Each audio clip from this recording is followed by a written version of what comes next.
Assalamualaikum warahmatullahi wabarakatuh. My name is Dia Juri Pristinta. I will discuss the journal entitled The Impact of COVID-19 on the Indonesian Economy. First, preliminary. At the end of 2019, precisely in December, the world was shocked by an alleged incident, a case of pneumonia of unknown etiology that came from the city of Wuhan, China. China identified the pneumonia on January 7, 2020 as a new type of coronavirus. Urgent statement notice on the treatment of pneumonia of unknown cause has been issued by the Wuhan Municipal Health Committee. This virus can spread to humans as well as animals, which usually attack the respiratory tract in humans with initial symptoms of the flu to cause severe acute respiratory syndrome or SARS. Development disease through respiratory droplets from coughing or sneezing. The spread and increase in the number of cases of COVID-19 occurs very quickly and has spread between countries including Indonesia. The impact of the COVID-19 pandemic will have an impact on the global economy. China is the country with second largest economy in the world. There was an economic slowdown in China as a result of the impact of COVID-19. In last year, China's economic growth was 6.1%, around 3.8% this year. If the situation continues worsening, economic growth in China could reach 0.1% and could even reach minus number. Population mobilization in the world that has high connectivity has caused the current pandemic to continue spread rapidly until the whole world was affected by this pandemic.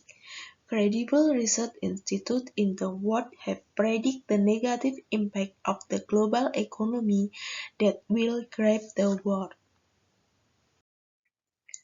Various policies have been implemented by the government of Indonesia in response to the COVID-19 pandemic. One of the policies is that at the beginning of March 2020, social distancing, physical distancing for the people of Indonesia. After this policy came into effect, however, what happened was the community does not obey it properly because there is still a lack of awareness on by the community in to deal with this case. So this policy is considered less effective. Even though the policy is still in effect from the beginning of March 2020, it turned out that there are still offices and even shopping countries that operate regularly involving the court keep going. In addition, people still have no fear in their activities outside the house. With the enactment of this PSBB policy, in a relatively long period of time, office and some large industry are prohibited for operating for and the impact of the policy can cause economic losses and supply chain will be affected as well, including disruption on the production of goods and services. Second method, This paper used a literature review analysis related to the economic impact in Indonesia caused by the COVID-19 pandemic. This literature review paper is used to find out various kinds of regulation of policies that have been applied in Indonesia in handling cases of COVID-19 and say the impact economy in Indonesia. Third, result and discussion. Indonesian government policy. Various policies have been made by the government of Indonesia in dealing with this COVID-19 case. The government must choose a policy from a two-way path in dealing with this pandemic.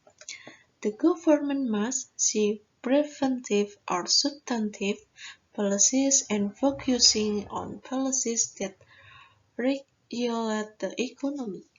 Second, the policy is carried out simultaneously with cause the implementation of the policy to be ineffective that in addition of the ineffective implementation of the policies that have been made.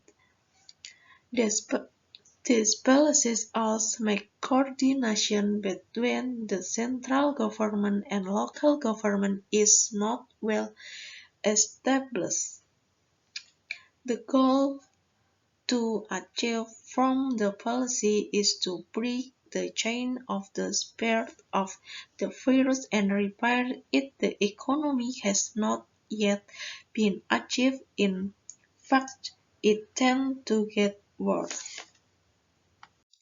9 regulations that have been issued by the government are the basis for allocation, distribution and distribution policy stabilization of possible. The first step is that the government is obliged to allocate qualified input and resource to its policy orientation or allocation policy, namely to new, vulnerable groups affected by COVID-19, including business groups that require mass growth, group of casual dairy workers, street vendors, workers affected by layoffs, farmers, the poor, and so on. The government must be swift in taking strategic policies. If the government is not alert, it will have an impact on social disaster vulnerability, and that will be very easy for other unwanted conflicts to occur.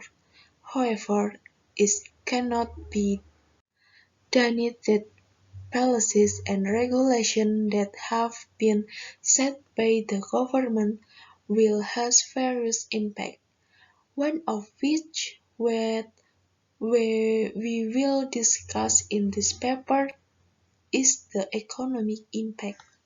Fourth, economic impact in Indonesia. In 2020, COVID-19 has become a very big concern for the Indonesian people. Many losses resulting from this pandemic that has an impact on the Indonesian economy.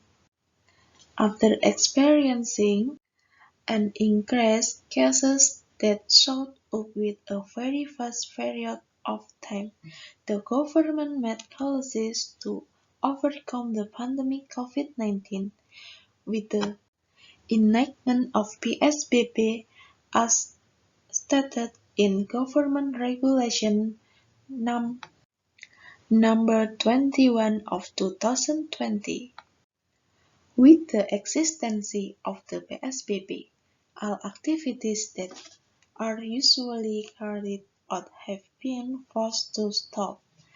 All activity in the field of industry and office were temporarily forced to stop operating. In addition, the education sector, public service, all, all places of worship, shopping centers, restaurants and tourism places all experience the same thing. This social or physical distancing has an influence on a decrease in economic activity significantly overall. And then the impact on the economic sector during the COVID-19 pandemic in Indonesia, among others. First, there were massive layoffs. The result of the data obtained are that 1.5 million workers have been laid off and have been laid off where 90% of workers were laid off and 10% of workers were laid off. Second, the decline in Indonesian manufacturing (PMI) reached 45.3% in March 2020. Third, there was a 37% decline in import in the first quarter. Fourth, the occurrence of inflation which has reached to 96% year-on-year, which has been contributed from price goods and food commodities in March 2020. Fifth, the occurrence of flight cancellation resulted in a decrease in revenue in the sector. And sixth, at 6,000 hotels, there has been a decrease in placement or occupancy to reach 50%. It can resulting in a loss of tourism foreign exchange. If this pandemic lasts long, it is likely that this number will continue to grow. As a result of things in discussed, many other aspects are affected, including casual daily worker, MSME, or UMKM actor, restaurant business, and businessmen other in the first involving large number of people. This impact will automatically affect the decrease in purchasing power, a society where the velocity of money will be minimal in the community and the same time as the production of goods will be limited and cause a trade deficit.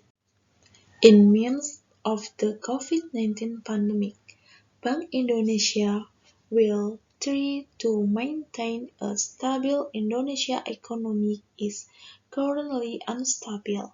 The Indonesia economy has decreased by 5% due to this pandemic, which will someday maybe it will decrease again if this pandemic continues for a long time. In addition, the occurrence of significant weakening of the stock price index and several state-owned companies suffered loss this year. It is estimated the economic growth in Indonesia could reach to 5% if the COVID-19 pandemic will last long. Next, conclusion. Various policies have been made by the Indonesian government in dealing with the COVID-19 pandemic which is happening. The existing policies directly have a positive impact, but indirectly can also have a negative impact. One of which we can now at this time is the decline in economic growth in Indonesia. The impact on the economic sector in Indonesia as a result of this pandemic include the occurrence of layoffs, the occurrence of PMI manufacturing Indonesia, a decrease in import, an increase in price or inflation, and also loss in the tourist sector which led to the decrease on occupancy. And so many presentation for me. Thank you. Wassalamualaikum warahmatullahi wabarakatuh.